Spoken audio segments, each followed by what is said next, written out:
write a love letter from a burning building. How important are prompts in a writer's box of tools? I think they're really important. I'm a big believer in writing from prompts. One nice story about prompts when I was the student is I had a teacher who gave me a prompt, which was write something from the point of view of an unreliable narrator. And I ended up developing my answer to that prompt into a story, and it ended up being my very first published story. So prompts can lead to stories that are fully realized works that, that come from prompts. So that's one thing that I like about them. But in terms of giving my students prompts, which I do every week, I like to give open-ended prompts in which the students can explore and discover all kinds of different things from doing them. I usually give them a word limit, so it's usually 750 words per class. First of all, what I want them to do is be generating new work all the time. I mean, if you want to be a writer, you have to write. I mean, it's different than like thinking about writing and planning writing and plotting writing. But really, you want to be writing, if not every day, as often as you can. So prompts get the students generating new work. Also, I really like prompts because they often lead to surprises, because the writer is using an outside suggestion, and so the writer has to sort of invent an answer or invent a story that is something he or she might never have thought about. And it also lends itself to taking risks. And I think learning how to take risks as a fiction writer is really important. Like, not to just do things the way you've always done them, but to do things that might be difficult. Let's say that there's a town that you've always wanted to write something about, but you've been afraid for various reasons to write about that town. Like, you might use an exercise, which you don't have to worry if it'll ever see the light of day. It's just for your own personal use. You can write something about that town, or write something about a town that's like that. Or, there are all kinds of subjects that might be difficult to write about, but you can approach them maybe in a way that works for you when using a prompt.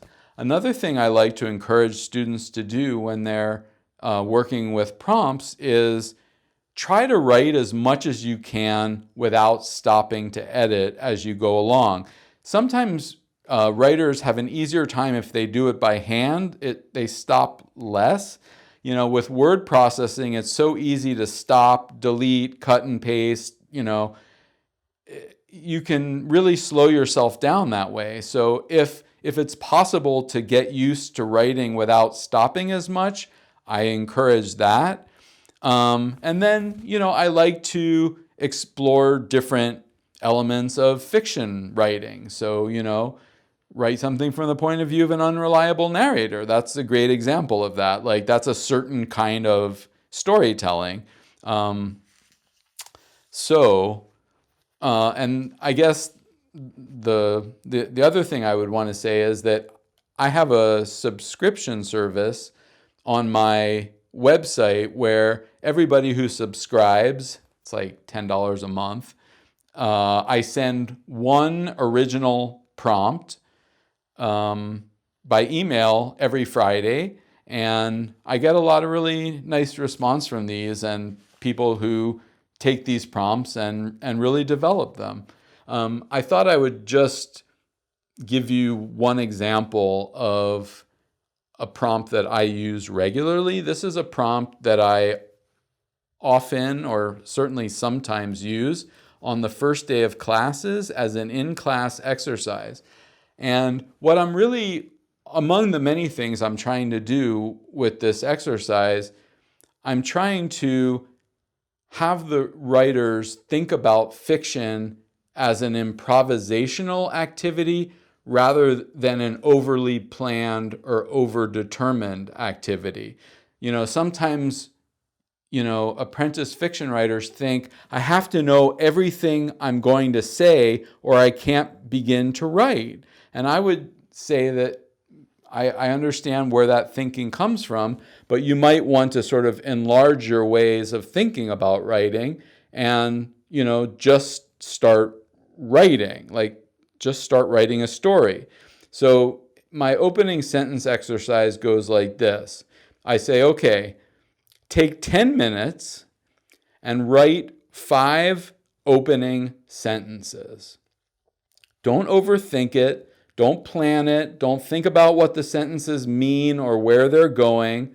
Just write 5 opening sentences that you think would be interesting. And I don't say anything more than that because I don't want to sort of prejudice them in any way about where this might be going. Okay?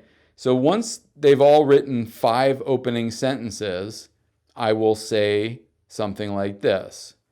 Now, choose one of them and revise the sentence so that it reveals something significant about one of the characters, including some problem that the character is going to have to deal with.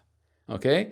So the fact that they have 5 choices is important to me because I want them to know they could have gone in 4 other directions. Like, a story takes flight through the writing of sentences. And if that writing of sentences, gets you to be able to start a story, then just follow that. And if it turns out that one sentence is not very inspiring to you, just ignore it. But I just want students to remember they have lots of options. Like, stories can go lots of different ways, and there are lots of good ways to tell them.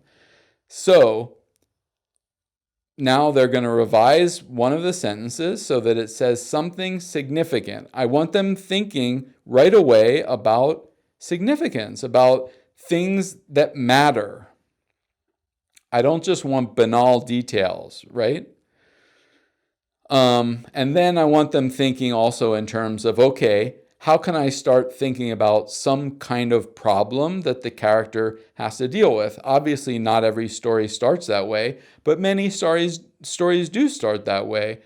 Some problem that the character is going to have to deal with. And then finally, I say, once you're reasonably happy with that one sentence, try adding a few more sentences that help show the problem and develop the situation. It's a very open-ended prompt. Like, I'm not telling them at all what to write. I'm giving some suggestion of how they can open into a new story and then sort of take it from there.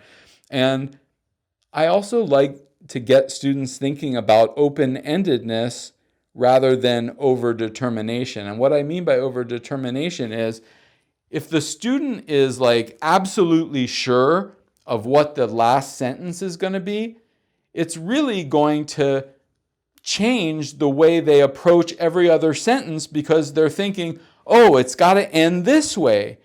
But if you're not thinking about how it ends, if you're only thinking about how it's getting going, then you'll realize actually there could be many good ways that this story could end. It could go in a number of interesting and compelling directions. Anyway, this is a prompt that I really like. So 5 prompts, and then you want me to choose one. Correct. And why am I choosing that one? Is it calling to me? Exactly. It's calling to me. Yeah. Okay. Interesting. And so then from there, then I'm fleshing out that sort of beginning line, and then I go into this story.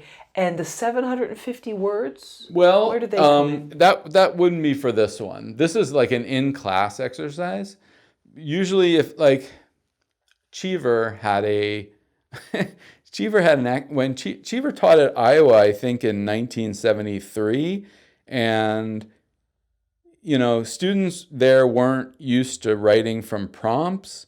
And he came in on the first day, I believe, and gave them a prompt. And I think some of the students sort of resisted it and others went along with it. And I don't think he gave a word limit, but his prompt, and this is sort of the kind of prompt that I like, write a love letter from a burning building.